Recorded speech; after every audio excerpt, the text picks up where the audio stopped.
أعوذ بالله من الشيطان الرجيم بسم الله الرحمن الرحيم الحمد لله الذي لا يبلغ مدحته القائلون ولا يحصي نعماءه العادون ولا يعدي حقه المجتهدون الذي ليس لصفته حد محدود ولا نعت موجود ولا وقت معدود ولا أجل ممدود فطر الخلائق بقدرته ونشر الرياح برحمته الصلاة والسلام على الرسول المسدد المصطفى الأمجد المحمود الأحمد سيدنا ومولانا ومولى الكونين جد الحسن والحسين معاني والقاسم محمد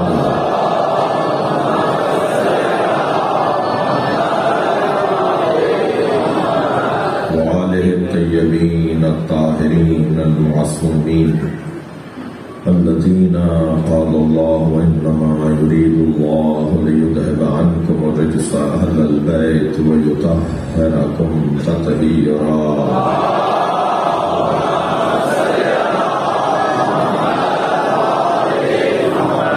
ولعنة الله عليهم أجمعين من يوم عداوتهم إلى قيام يوم الدين أما بعد قال الحكيم في القرآن الكريم بسم الله الرحمن الرحيم هل أتى على الإنسان حين من الدهر لم يكن شيئا مذكورا إنا خلقنا الإنسان من نطفة أمشاج نبتليه وجعلناه سميعا بصيرا إنا هديناه السبيل إما شاكرا وإما كفورا صلوات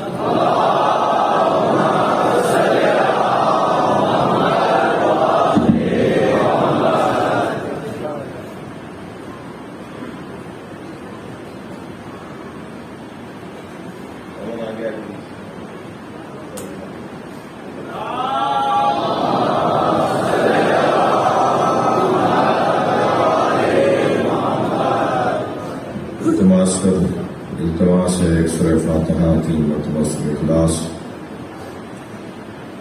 حضرت استاد علامہ مولانا سید سمر حسن زیدی استاد محترم مولانا الحاج لئیت حسین نجفی ابن نظر حسین آپ سب کے مرحومین لشکر پاس کے اراکین کے مرحومین حیدرآباد میں جنہوں نے خاص طور پہ حیدرآباد میں جنہوں نے نیکیاں کی ہیں فلاحی مذہبی انسانی خدمات کے ادارے بنائے ہیں ان سب کی مغفرت کے لیے سورہ فاتحہ تلاوت کی ہے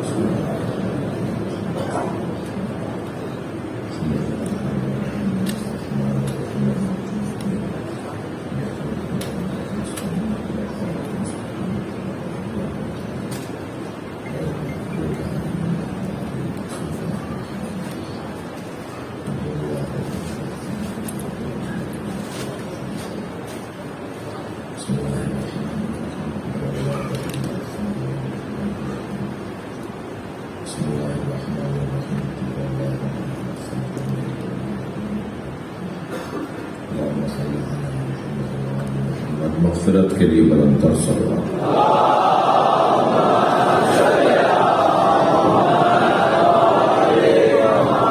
ایک اور بہتر صلوات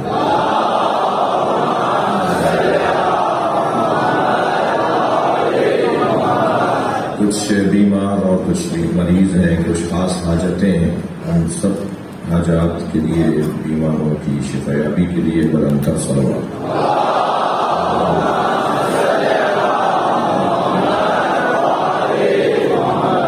سورہ مبارکہ دہر سورہ الانسان ابتدائی 3 آیات اللہ اپنے اس کلام میں انسان کی تعریف کر رہا ہے انسان کو قابل ذکر بنا رہا ہے انسان کو ذاکر بنا رہا ہے انسان کو مذکور بنا رہا ہے. وہ پہلے ذکر کرے گا تب وہ مذکور بنے گا.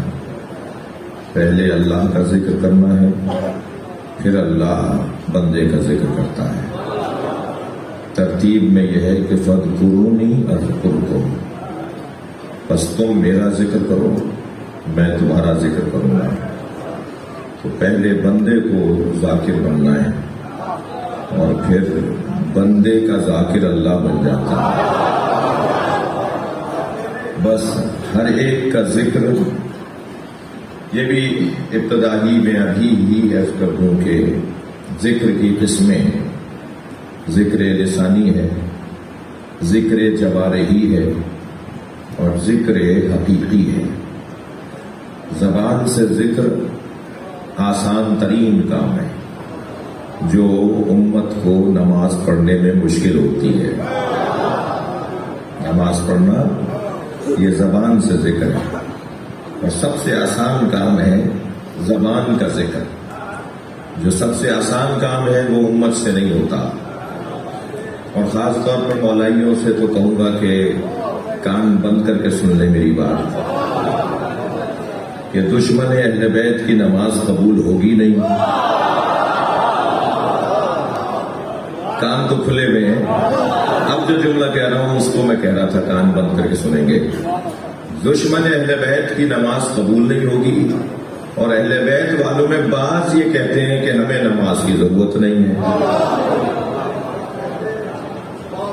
نماز ان کی قبول نہیں ہونی، انہیں ضرورت نہیں ہے، تو پھر یہ اللہ نے نازل کیوں کی ہے؟ صلوات پڑھے ذرا محمد علیہ.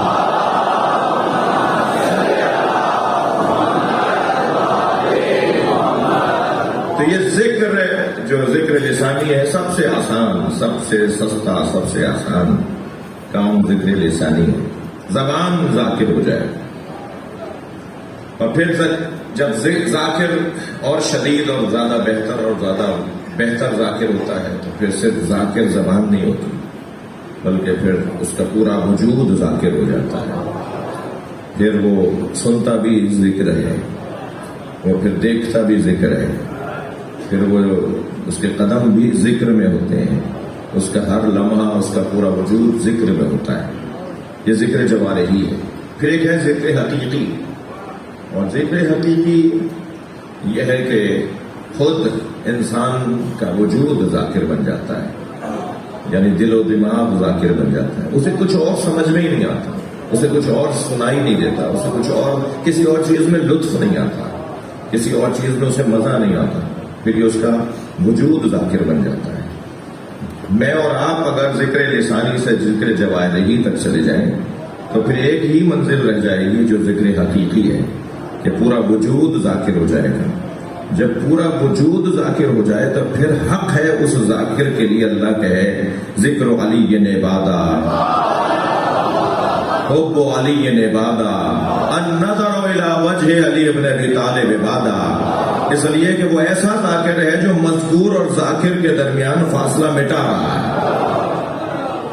پھر اس کی مثال اور افن ایسی دی ہے کہ جیسے آگ میں لوہا ڈالا ہوا اور کچھ دیر کے بعد یہ تمیز کرنے میں مشکل ہو کہ آگ کون سی ہے اور لوہا کون سا ہے. پھر وہ اتنا ذاکر ہو جاتا ہے کہ پھر اس کا ہاتھ نہیں پورا وجود ید اللہ ہو جاتا ہے، پھر اس کا پورا وجود عین اللہ ہو جاتا ہے، پھر اس کا پورا وجود لسان اللہ ہو جاتا ہے، پھر اس کا پورا وجود جنب اللہ ہو جاتا ہے، پھر اس کا پورا وجود رجل اللہ ہو جاتا ہے، پھر اس کا پورا وجود وجہ اللہ ہو جاتا ہے. پھر وہ جب سب کچھ اللہ سے جڑ جاتا ہے تو ولی اللہ ہو جاتا ہے. صلوات پڑھے محمد و آل محمد.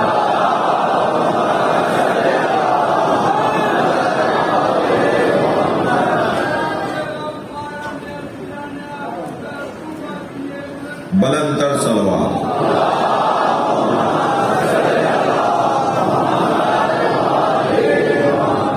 گفتگو یہ ہے کہ هل عطا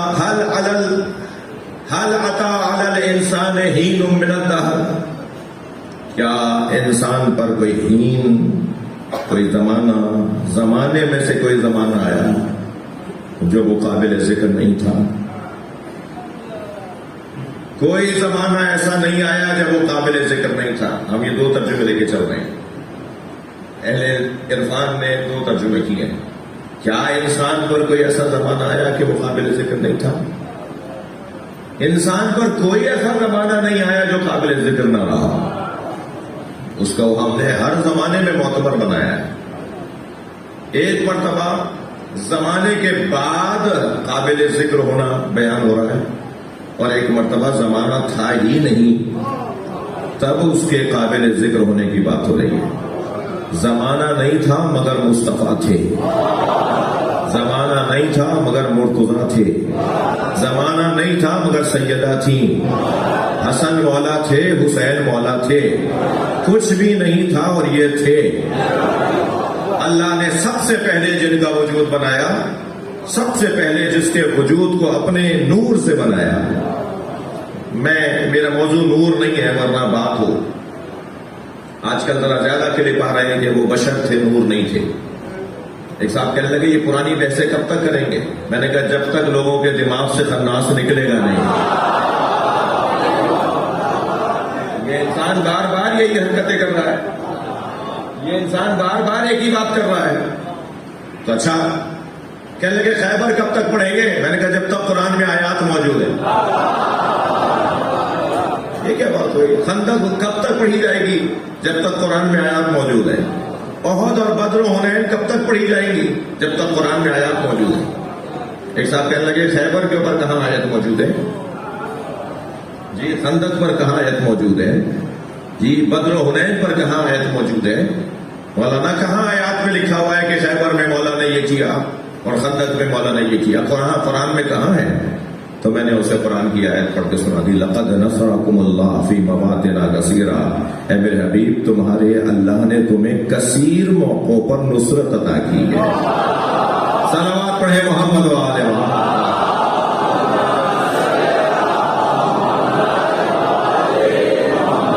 وہ ڈھونڈنا پڑے گا نا پھر کہاں کہاں ذکر ہے، کہاں کہاں اللہ نے نصرت عطا کی ہے.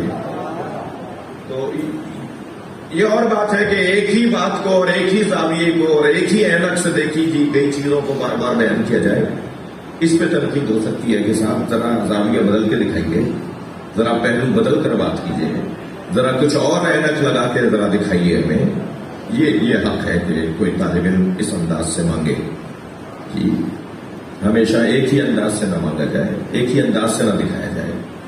لیکن عزیزو یہ بار بار دہرانے کی ضرورت ہے. بہت سارے مفاہیم ہیں جو عقائد کا عنوان ہے، اس ممبر کا فریضہ ہے.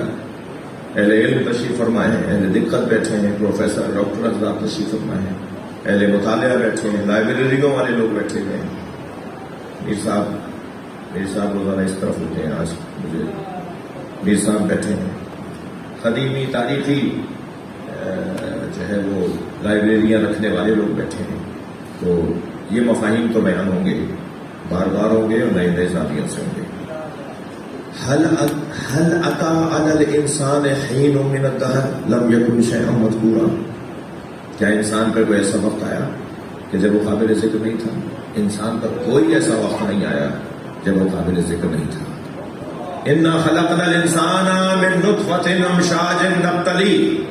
ہم نے انسان کو مخلوط پانی سے خلق کیا اور اسے مختلف مراحل سے گزارا. نبتلی مختلف مراحل سے گزارا. فجعلہ سمیعا بصیرا.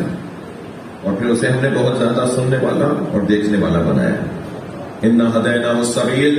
اور ہم نے اسے رستہ دکھا دیا، رستے کی ہدایت کر دی، رستے کی رہنمائی کر دی. اما شاکرا و اما کفورا. یا وہ رستے پہ چل کر شکران نعمت شکر کرے، یا وہ رستے کو چھوڑ کر کفر نعمت کرے، کفران نعمت کرے، کافر ہو جائے یا شاکر ہو جائے. یہ قرآن کی 3 آیتوں پر میں گزشتہ 3 دنوں سے غور کر رہا ہوں. اگرچہ پہلے دن کی مجلس میں جو لوگ رہے اور اس کے بعد تشریف نہیں لائے اور آج آ رہے ہیں، تو ان سے میں گزارش کر رہا ہوں کہ بیچ کی چند مجلسوں میں بہت ساری پیغامات ہو چکے ہیں، اور پہلے دن کی مجلس فہرست بیان کرنے کی مجلس تھی. تو عجلت میں بعض دوست ہوتے ہیں، وہ کہتے ہیں جی آج ہی سب کچھ بیان ہو جائے. تو ایسا نہیں ہو سکتا. خطابت کا ایک اسلوب ہے، مفاہیم اور مضامین کو بیان کرنے کا ایک اسلوب ہے۔ تو آج کی مجلس میں کل کی مجلس سے اس طرح سے گفتگو کو جوڑ رہا ہوں کہ انسان دو طرح کے ہیں۔ ایک وہ انسان جو ہر زمانے میں قابل ذکر رہا، اس کو اللہ نے عزت دی ہے، احترام دیا ہے، اس کو اللہ نے مقام عطا کیا ہے۔ اور ایک وہ انسان جسے اللہ نے رستہ دکھایا ہے اور وہ اچھا ہو جائے یا برا ہو جائے یہ اس کے لیے اختیار کیا ہے۔ یعنی ایک انسان ہادی ہے، ایک انسان ہدایت لینے والا ہے۔ یعنی ایک ہدایت دہندہ ہے، ایک ہدایت گیرندہ ہے، ایک ہدایت دینے والا ہے، ایک ہدایت لینے والا ہے۔ ایک نبی ہے، ایک امت ہے، ایک رسول ہے اور ایک شریعت پر عمل کرنے والا ہے، ایک امام ہے اور ایک ماموم ہے۔ یہ دو طرح کے انسان بیان ہوئے ہیں۔ ایک انسان وہ ہے جسے بنانے کے بعد اللہ نے اپنے ہاتھوں کو مبارکباد دی ہے، تبارک اللہ احسن الخالقین۔ ایک انسان وہ ہے جسے بنانے کے بعد وہ غرور کرتا ہے، ایک انسان وہ ہے جسے بنانے کے بعد وہ تکبر کرتا ہے۔ اللہ تکبر کس انسان پر کرتا ہے؟ اس پر کہ جسے اس نے اپنے ہاتھوں سے بنایا ہے، اور ہاتھوں سے بھی دونوں ہاتھوں سے بنایا ہے، اور بنانے کے بعد وہ فخر کے ساتھ کہتا ہے کہ میں نے بنایا ہے اسے۔ اور پھر جب سسٹم اللہ بنا رہا تھا کہ ایک ایسے وجود کو خلق کر کے اب اس کی نسل میں ان انسانوں کو بھیجنا تھا جو دہر سے پہلے تھے، جو زمانے سے پہلے تھے، تو فرشتوں نے اعتراض کر دیا تھا۔ اب لفظ اعتراض بھی قابل اعتراض ہے۔ فرشتوں نے کہہ دیا تھا کہ تو اسے بنا رہا ہے، اتجعل فیہا من یفسد فیہا ویسفک الدماء نحن نسبح بحمدک ونقدس لک۔ یا اللہ تو اسے بنا رہا ہے جو فساد پھیلائے گا، جو خون بہائے گا، ہم تیری تقدیس و تسبیح کے لیے حاضر ہیں۔ اللہ نے یہ نہیں کہا کہ جس انسان کو تم دیکھ کر فیصلہ کر رہے ہو وہ فساد نہیں پھیلائے گا۔ اللہ نے یہ نہیں کہا کہ جسے تم دیکھ کر سوچ رہے ہو وہ خون نہیں بہائے گا، فوراً ہی بہائے گا، پہلا بیٹا ہی بھائی کو مارے گا۔ عجب رہی کہ جب قابیل نے حابیل کو مارا ہو، کچھ ہی دن تو گزرے تھے، تو بڑے ایک چاند سے آئے ہوں فرشتے اللہ کی بارگاہ میں۔ ہم نے نہیں کہا تھا، ابھی کچھ دن پہلے تو ہم نے کہا تھا کہ تو اسے بنا رہا ہے جو فساد پھیلائے گا، جو خون گرائے گا۔ لیکن اللہ نے اس وقت کیا کہا؟ انی اعلم ما لا تعلم، جو میں جانتا ہوں وہ تم نہیں جانتے۔ اللہ نے جواب میں یہ نہیں کہا کہ یہ فساد نہیں پھیلائے گا، یہ نہیں کہا کہ یہ خون نہیں بہائے گا، اللہ نے یہ بھی نہیں کہا کہ تم تسبیح و تقدیس کے لیے نہیں ہو۔ اللہ نے کچھ نہیں کہا ان کے جملوں پر، صرف اتنا کہا کہ میں جانتا ہوں وہ تم نہیں جانتے۔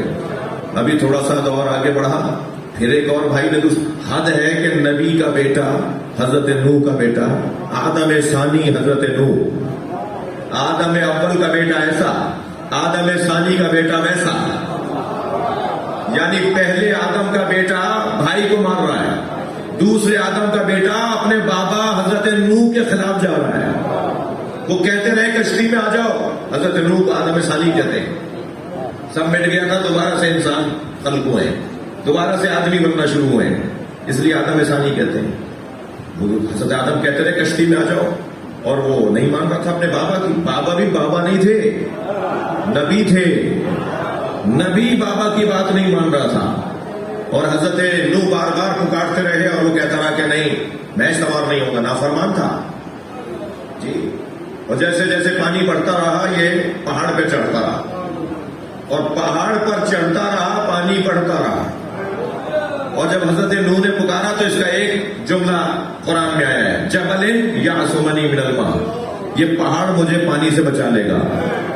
جی جی، اللہ کے ہوتے ہوئے اگر کسی اور سے مدد مانگو گے، یعنی اللہ کا انکار کر کے اگر کسی اور سے مدد مانگو گے تو کیا حال ہونا ہے وہ تاریخ نے لکھ دیا۔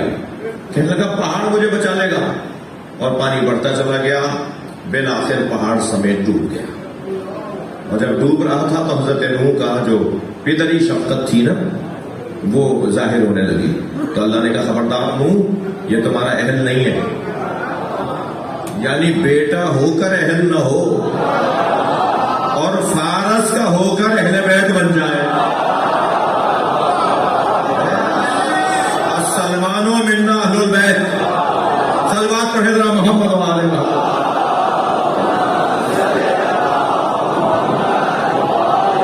تو اب کون سی چیز ہے جو اہل بناتی ہے؟ کون سی چیز ہے جو اہل بناتی ہے؟ وہ ہے فرما برداری. فرما برداری اگر ہو تو فارسی بولنے والا عربی بولنے والے پنجتن کے ساتھ ہو جائے، اور اگر فرما برداری نہ ہو تو بیٹا بھی اہل نہیں رہتا. یہ تمہارے اہل میں سے نہیں ہے. پہاڑ سمیت ڈوب گیا، بلکہ میں لفظ بدلتا ہوں، پہاڑ اس سمیت ڈوب گیا. شاید پہاڑ کو ڈوبنا ہی نہیں تھا، اس کی وجہ سے پہاڑ بھی ڈوب گیا. میرے بچوں بچے رہنا ایسے لڑکوں سے، میرے بچوں بچے رہنا ایسے دوستوں سے جو خود تو ڈوبیں گے تمہیں بھی لے ڈوبیں گے. صلوات پڑھے محمد و آل محمد.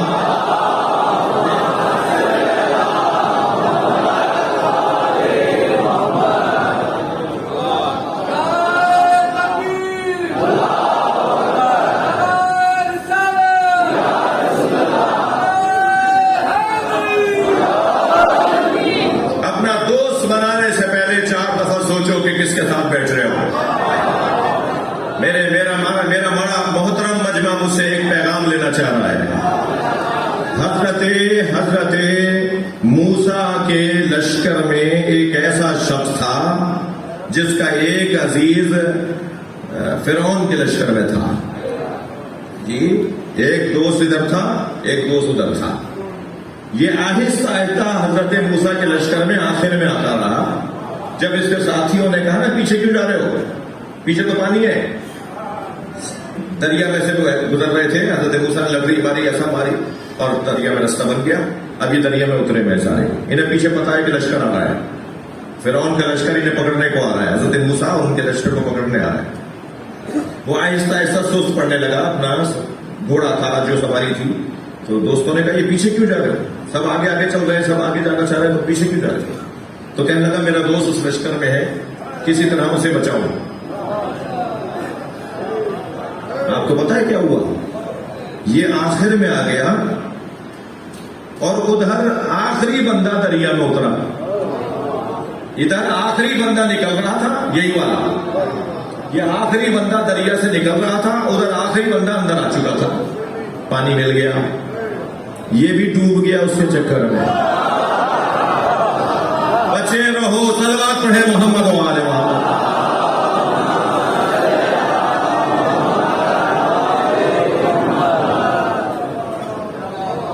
توجہ کی ہم نے.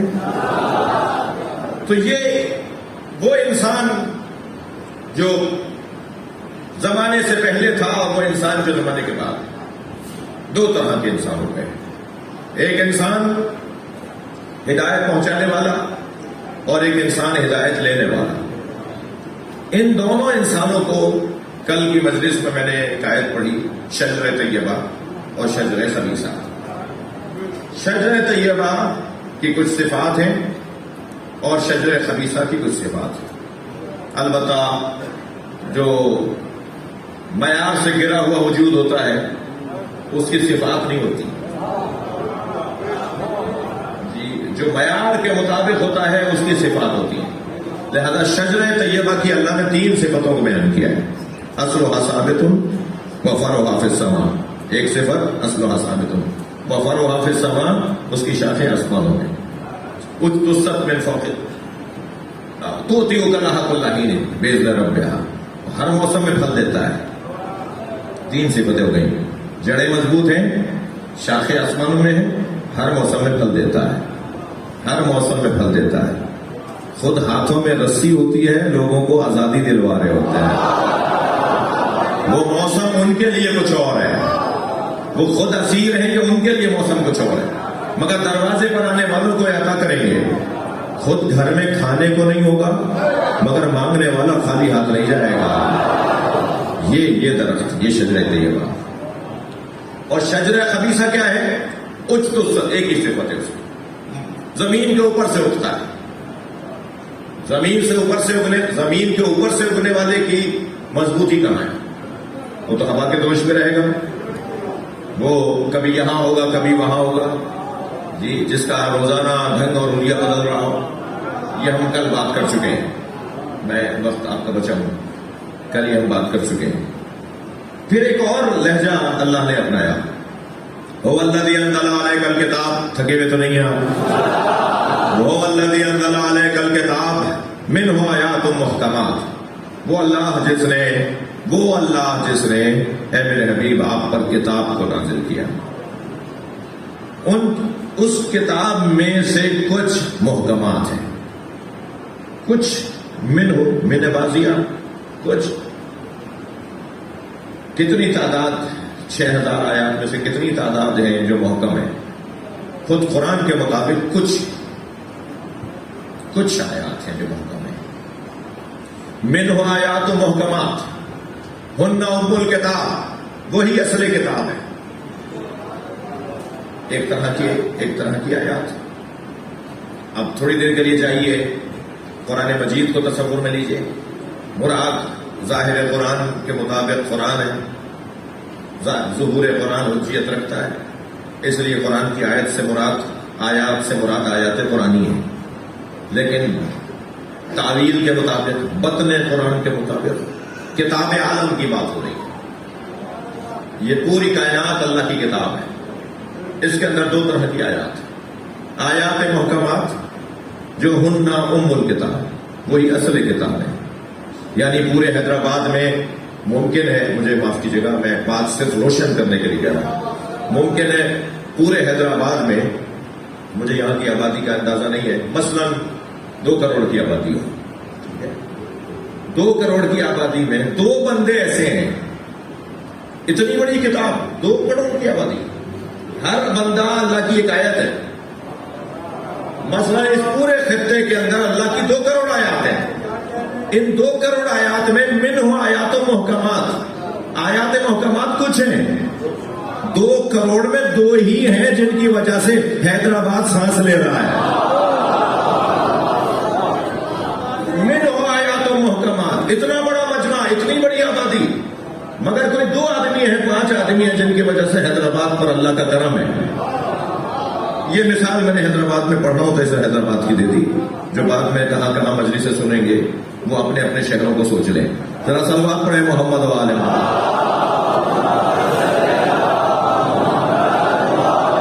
بھائی بڑی تعداد ہے، بہتر صلوات پڑھیں۔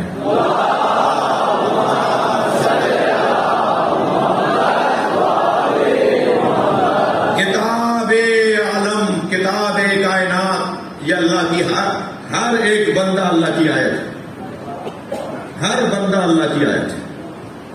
جیسے قرآن کی آیات 6000 کچھ ہیں، منہ آیات محکمات، ان میں سے کچھ ہیں جو محکم آیتیں ہیں، وَأُخَرُ مُتَشَابِهَاتٌ، اور دوسری اخر میں اللہ نے اخر کہہ دیا، دوسری قسم، تو جب کچھ محکم ہے تو جو دوسری ہے وہ کچھ نہیں ہے نا، زیادہ ہے نا، وہ زیادہ ہے۔ مولانا میں دعا چاہوں گا، وہ زیادہ ہے کہ جو متشابہ ہے۔ اور محکم کتنے ہیں مجھے بتائیے؟ کراچی سے حیدرآباد آنے والے روزانہ لاکھوں لوگ ہیں نا، مگر یہ ہر کچھ دیر کے بعد جو سنگ میل پتھر لگا ہوا ہے، یہ ہر ایک کے لیے علیحدہ علیحدہ لگا ہوا ہے، ہر ایک کے لیے علیحدہ علیحدہ نہیں لگا ہوا ہے، لاکھوں کے لیے ایک لگا ہوا ہے، لاکھوں لوگوں کے لیے ایک پتھر ہے جو رہنمائی کر رہا ہے۔ تبھی اللہ کہہ رہا ہے من ہو، ان میں سے کچھ ہیں،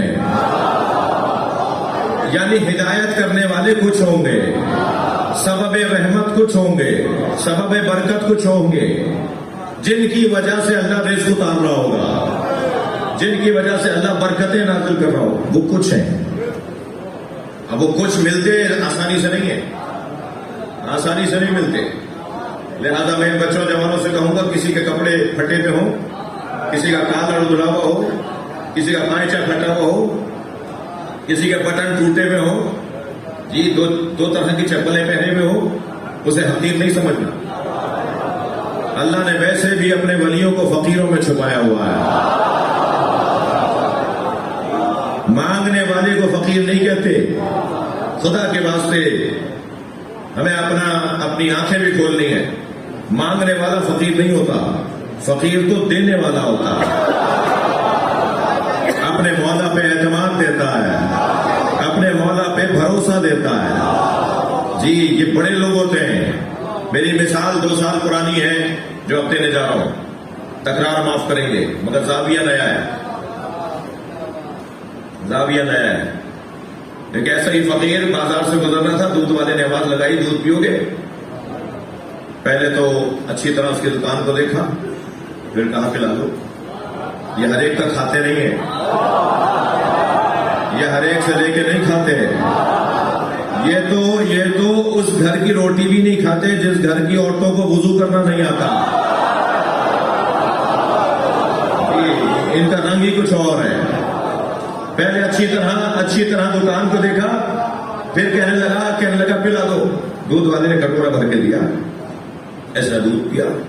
دودھ پی کے خالی کٹورا واپس کیا اور آگے بڑھا. کچھ ہی آگے گیا تھا، اس کا پیر ایک جگہ پانی جمع تھا، وہاں ایک مرتبہ پیر پڑا. چھینٹیں اڑی تو دیوار کے کنارے 2 آشنا کھڑے باتیں کر رہے تھے.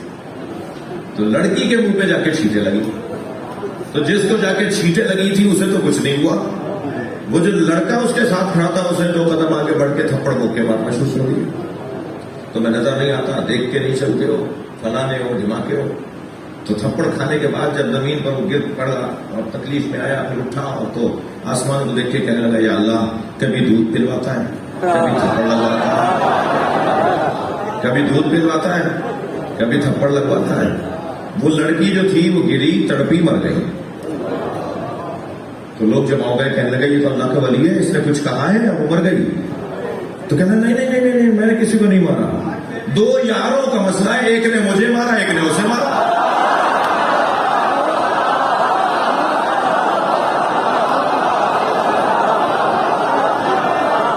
بھائی سلوات پڑھ لیں محمد و آل محمد.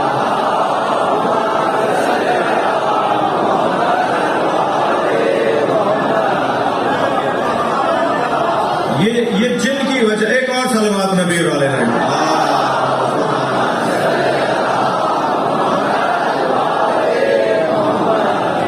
یہ جن کی وجہ سے اللہ رحمتیں برکتیں نازل کر رہا ہوتا ہے. منہ آیات محکمات، ان میں سے کچھ ہیں جو محکم ہیں اور دوسرے کون ہیں؟ وَأُخَرُ مُتَشَابِهَاتٌ. دوسری جو آیات ہیں وہ متشابہات. جی فَأَمَّا الَّذِينَ فِي قُلُوبِهِمْ زَيْغٌ. اب منظر الحمدللہ میرے بیان میں بن گیا ہے. اب آپ کو لطف آئے گا جو اب میں کہنے جا رہا ہوں. جی فَأَمَّا الَّذِينَ فِي قُلُوبِهِمْ زَيْغٌ، جن کے دلوں پہ زنگ لگ چکا ہے. فَيَتَّبِعُونَ مَا تَشَابَهَ مِنْهُ، وہ اتباع کرتے ہیں متشابہات کی. تمہارے پاس اللہ کے ولی موجود ہو اور تم جا کے مسئلہ ان سے پوچھو جنہیں قرآن یاد نہ ہوتا ہو. بھائی بات محسوس کیجئے گا. تمہارے پاس اللہ کے ولی موجود ہو اور تم جا کر مسئلہ ان سے پوچھو جنہیں خود اپنا مسئلہ نہیں پتا. فَأَمَّا الَّذِينَ فِي قُلُوبِهِمْ زَيْغٌ، جن کے دلوں پہ زنگ لگ چکا ہے. فَيَتَّبِعُونَ مَا تَشَابَهَ مِنْهُ، وہ لوگ ان کی پیروی کرتے ہیں جو متشابہ ہیں، جو خود قابل ہدایت ہیں، جو خود محتاج ہدایت ہیں، جنہیں خود ہدایت کی ضرورت ہے. تم ان کے دروازے پہ چلے گئے. تم میٹھا پانی چھوڑ کے کڑوا پانی پینے گئے. یہ کیسی بات ہے؟ اس کا مطلب ہے بیمار ہو. اور کوئی ہے دنیا میں ایسا جس کے سامنے دونوں طرح کے پانی رکھے ہوں؟ میٹھا پانی بھی رکھا ہو اور کھارا پانی بھی رکھا ہو، اور وہ کہے میں تو کھارا پیوں گا، تو سبھی کہیں گے نا بیمار ہے یہ. قرآن نے تو پہلے ہی کہہ دیا یہ بیمار ہے. بھائی میٹھا پانی بھی رکھا ہے، کھارا پانی بھی رکھا ہے، تھکے نہیں ہے تو جملہ کہو. علی بھی موجود ہے اور علی کا دشمن بھی موجود ہے. تم اگر علی کے دشمن کے دروازے پہ جا رہے ہو تو بیمار تو ہو.